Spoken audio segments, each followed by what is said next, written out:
Happy Memorial Weekend, everybody. This is first day of September, and there's my view from my house every day. At night it's pretty nice. Of course, my bedroom's up here, so my view is a little bit better than this. Here we go on the 57 today. She's looking so good. I'm so in love with this car. I know. Don't tell me. Today we're going to talk about tub or no tub. What is the answer here? There's the tires I'm running. And let me get my tape out. I got my lights, action camera set up here. I'm an eBay seller, so I have lights for my studio. Okay, the width of this tire is, hold on.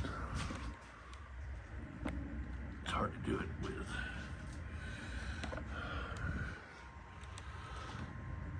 This is right at 12 inches. And if you look at the bulge on both sides, you're looking at about 12 and a quarter.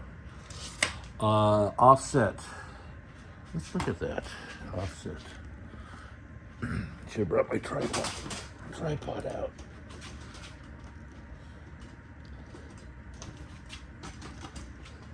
Let's look at this offset. Yeah, my little thing here. That's pretty cool. Never figured out. Okay. This tire is M&H Racemaster Wrinkle Wall, but it's like their version of a cheater slick, and the size of it is, I don't know yet. I'll give that to you as soon as I find it. N5015. N5015 is the size. The width, 12 inches. The offset, let's look at the offset of the wheel. I had these wheels made by Wheelsmith, and let me get the offset of those. We'll use this. Okay, from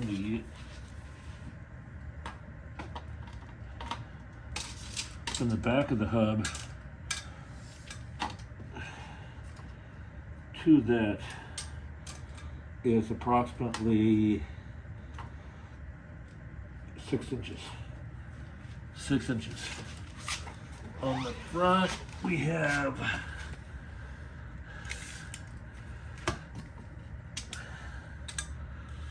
another 6 inches. Wait, hold on. Let me double check twice, cut once. I'm gonna call it 5 and 5.5. I know this ain't the right way, but yeah, it's about 5.5. 5.5 on the front. Again, I'm gonna double check this again. And 6 on the back. You'd think it'd be more precise. Again, 12-inch tire, 6 on the back, 5.5 on the front. Got that. Okay. Now, I did not tub this. This is not tubbed. And what I'm going to give you now is the dimensions on the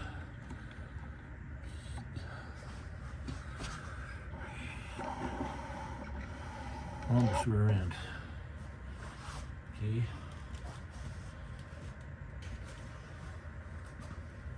From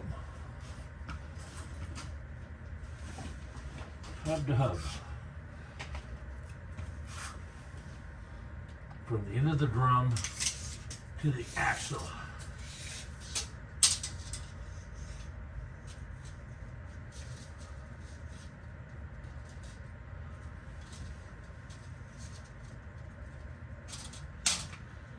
We're looking at 56 and a quarter. Okay.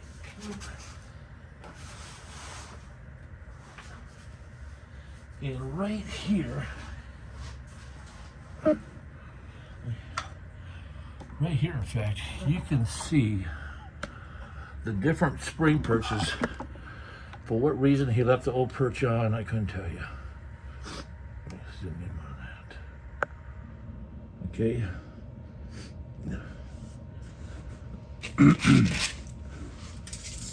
There's the new one here, and there's the old one. Let me get closer, and I'll give you a dimension of difference. This is on the pin. A pretty good shot on the pin. It was moved in pin to pin about 4.5 inches in. And we did that by moving the springs to on top of the frame. We left the old perches, or the old perch is still here, but we just moved the spring up and on this. Let me put this down here. Up here. So it's on the frame. And let's see how that wheel fits. You can see my wheel well is not, it is not tubbed. It's a stock wheel well. I smell gas, but I'm checking for leaks. I do have gas in it, and I'm going to check for leaks here.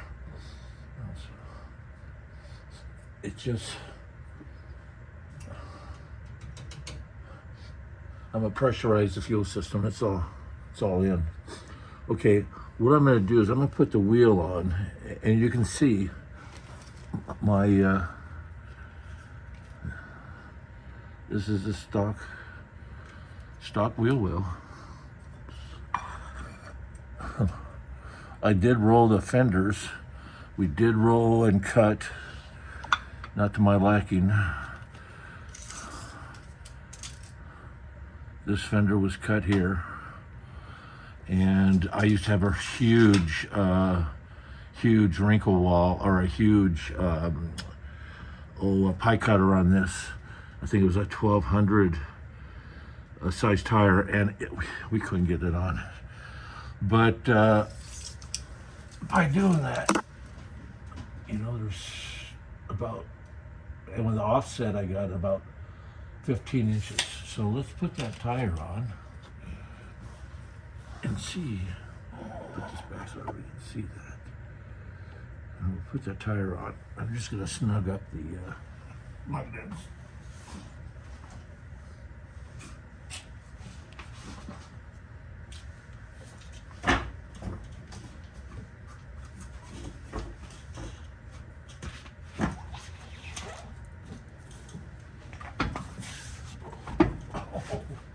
Heavy. Forget. You know what it is? You can't do it when you sit down. You gotta sit around.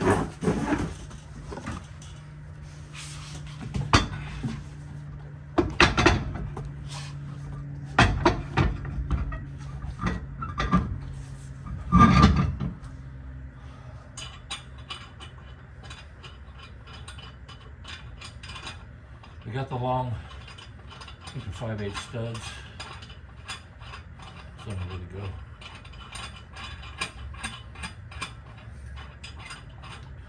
Just go set that like that, but you'll see the clearance.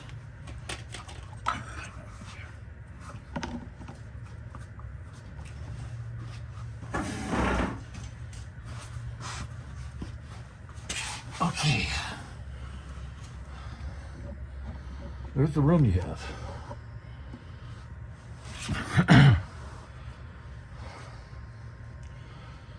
See up in there, plenty of room.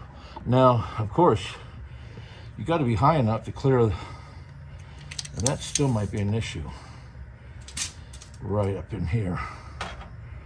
I don't know. Let me get it. Camera up risky. We don't know yet. We're gonna find out, I'll tell you.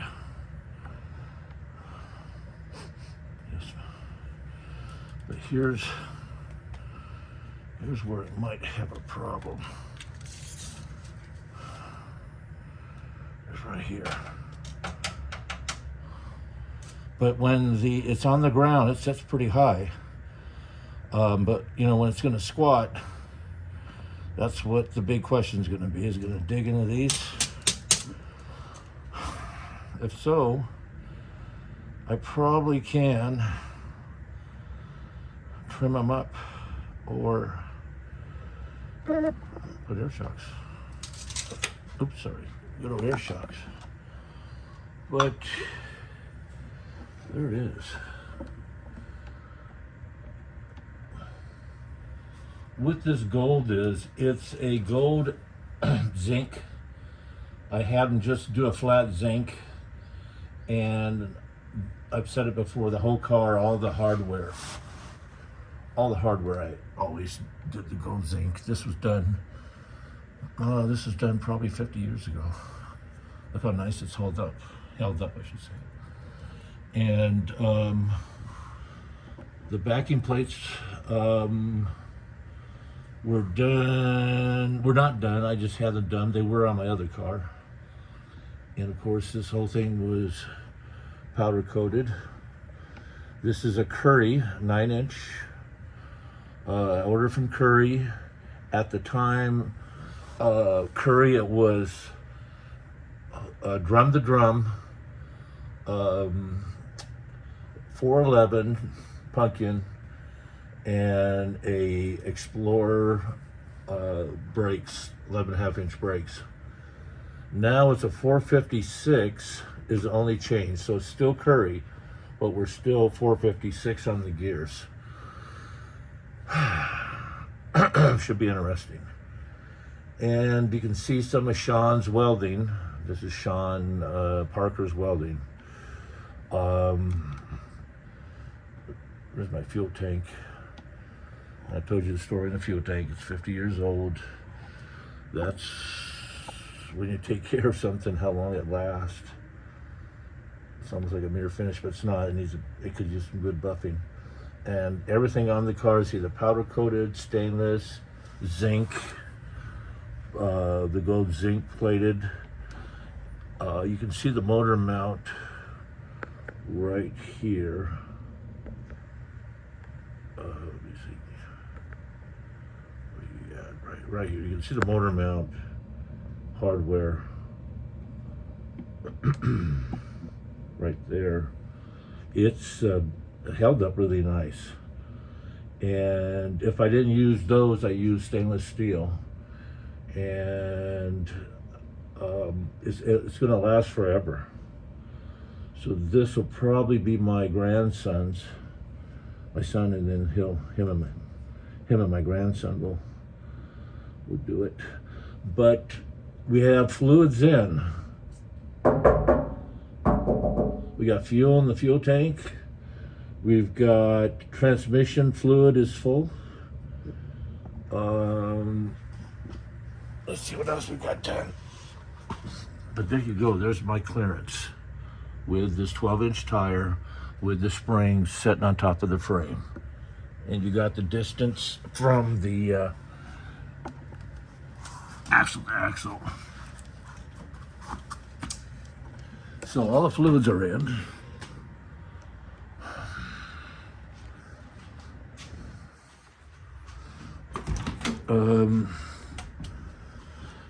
Most of the electrical is done.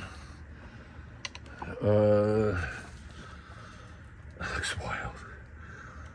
I got the brake all hooked up. The trans brake is hooked up.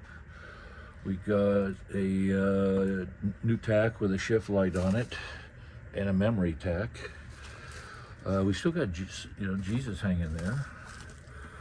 We got the cast of American Graffiti still riding with us. And I bet you that clock still works after 50 years. When I restored the car in '85, I just cleaned that up and plugged it in and it worked. there's my new shifter, which is be pretty interesting. There's all my fuses and my controls for water pump, starter, ignition, fans, just about everything. We have back seats. Seats are done. They're at my bedroom. Panels are done. All the interior's done. I do need to get armrests. Armrests are $50. Let me go back to this Curry again real quick while I'm thinking about it. At the time when I bought that 10 years ago, drum to drum for that rear end was, I think I paid $1,200 when all was said and done. And now it's doubled in price. Inflation. But so that's done. I got the sill plates. I'm not going to put those on until I get the wiring done for the transcooler, because I'm going to have to get in the carpet and bring the wire up.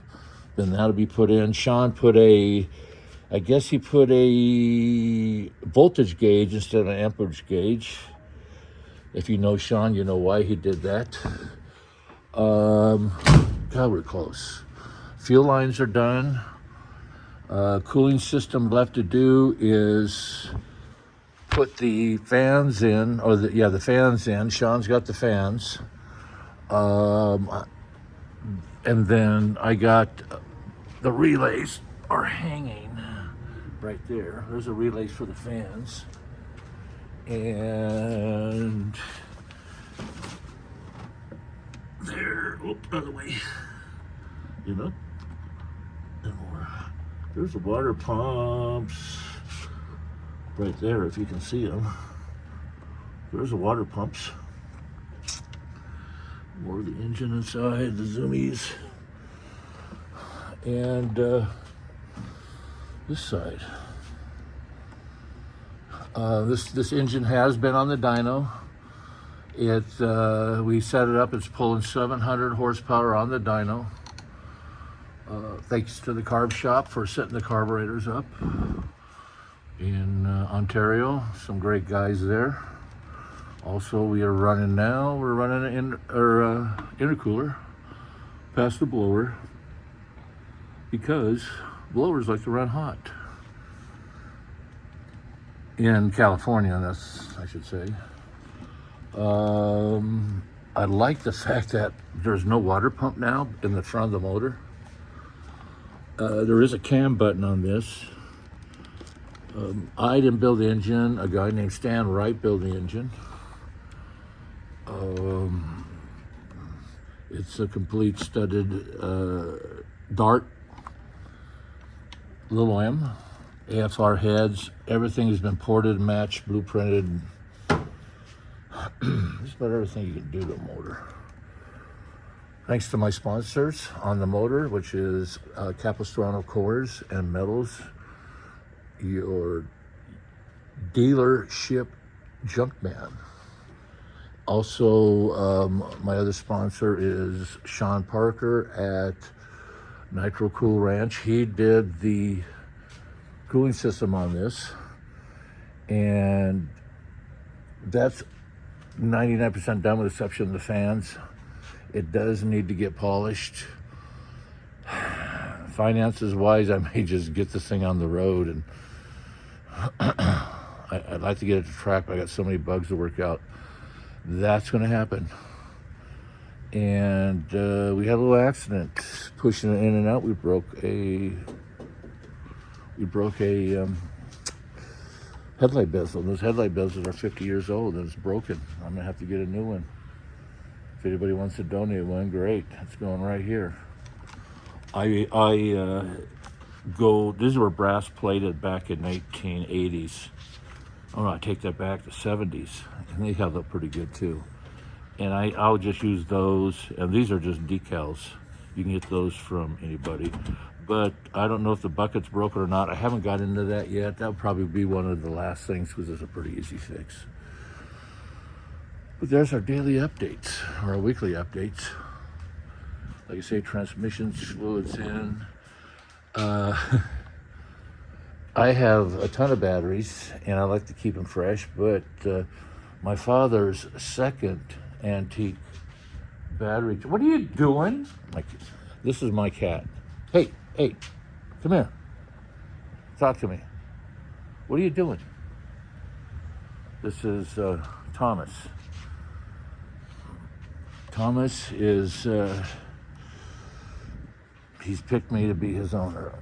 Anyway, where was I? Just rambling, I guess. The battery situation. I have some batteries. I just wanted to maybe start the car on one of my old batteries. And I'm seriously thinking of going with 16 volts. And the reason why is on a blow car, you get on a warm day with a blown car, and that thing's struggling. But if anybody has any thoughts on that, I'd like to hear them. My only concerns, I'm pretty sure everything will run 16 volts except the trans brake. I'm not sure on that. And when you look at those little wires, oof, it scares me. But me and Thomas right here are going to get back at it. And you all have a great Labor Day. Normally, Labor Days over the years, I would be at Orange County Fairgrounds doing the Labor Day cruise. But I'm trying to wrap this up. I don't go to car shows no more unless they're far away, because I get tired of people asking me, where's your car? And a lot of my friends follow me on my YouTube channel. But to you guys, I say I'm doing it, guys, as fast as I can. You got to understand, I got lots going on, and I usually always spend an hour a day on the car. If I get more time, like today, we had a cancellation, so I was able to spend the day on the car and getting a lot done. Got a video out. So you all have a great Labor Day. Me and Thomas are just gonna hang here, and he's gonna help me. He'll get under there and bug the hell out of me. And I'll say to everybody, have a great Labor Day, and to all my new subscribers all over. I got one in Thailand, I got one in, I think it's Sweden, and a couple in South America. Everybody else have a great day. Don't forget to like and subscribe to my videos. Share the videos with friends. Help me get the algorithm up. I believe, because I'm such a pain in the butt, that this will probably be one of the most viewed, one of my most viewed videos when this thing starts up, because it should sound awesome. If you heard the car before, it has the great lope of the blower surge. We went with the same cam, the same lift. We got everything the same on the refresh, except it's built better. So everybody have a great holiday, and I will see you soon. Bye.